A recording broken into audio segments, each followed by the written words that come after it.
गांव लोहीबेर की मारूफ शख्सियत नंबरदार मलिक मुसरत हुसैन अलवी, अलहाज मलिक गुलाम रजा, मलिक हसरत हुसैन अवान, हाजी मलिक गुलफाम अली मरहूम, मलिक जरदाद मरहूम, नंबरदार मलिक शफकत और नंबरदार मलिक तसव्वुर हुसैन के बड़े भाई मलिक आफ्ताब, मलिक आफाक, मलिक साकिब, मलिक शादाब, मलिक काशिफ और मलिक फाखर एडवोकेट के वालिद मोहतरम अलहाज मलिक सगीर अहमद अवान तवील इलालत के बाद यूके में वफात पा गए। हाजी मलिक सगीर अहमद को यूके में ही सुपुर्द खाक कर दिया गया। ताहम उनके आबाई गाँव लोहीबेर अवान में गायबाना नमाज जनाजा अदा किया गया। गायबाना नमाज जनाजा में इस्लामाबाद भर से सियासी, समाजी, कारोबारी शख्सियात, साबिक सेनेटर चौधरी तनवीर समेत इलाका माहिदीन, मोअज़्ज़िज़ीन, दोस्त अहबाब और अजीजो कारब ने कसीर तादाद में शिरकत की और मरहूम मलिक सगीर अहमद अवान के लिए मग़फ़िरत और दर्जात बुलंदी की दुआ की गई। अकासी राजा साजिद। हमारे यूट्यूब चैनल खबरनामा टीवी को सब्सक्राइब, फेसबुक पेज को लाइक और फॉलो कीजिए ताकि हर नई आने वाली वीडियोस आप तक फौरी पहुंच सकें। शुक्रिया।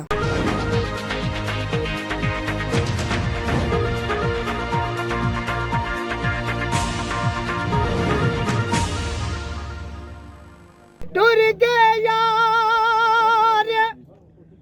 मुहब्बत वाले ते लगे नाल हासे दिल नहीं लगदा यार मुहम्मद ते जाइए केड़े पासे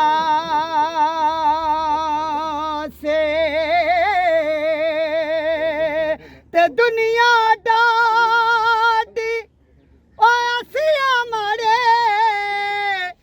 डर दे उफे ना कर दे टुर गए यार विछोड़ा दे के ते ना जींदे ना मरे दे पड़ो लाए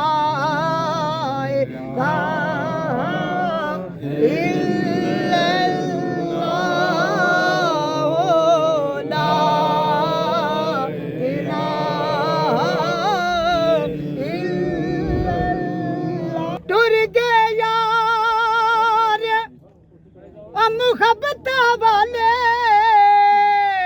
ते लगे नाल हासे दिल नहीं लगदा यार मुहम्मद ते जाइए केड़े पासे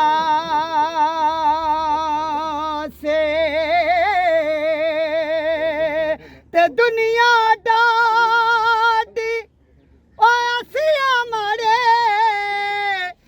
डर दे उफे ना कर दे टुर गए यार विछोड़ा दे के ते ना जींदे ना मरे दे पड़ो लाए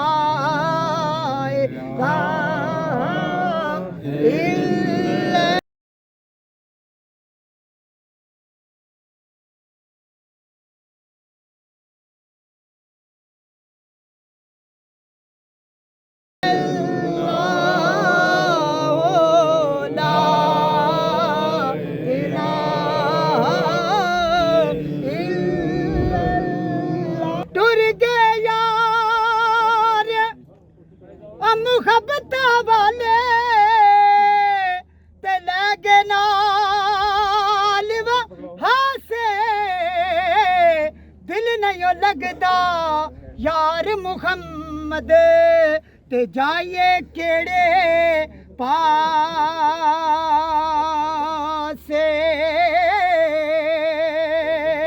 ते दुनिया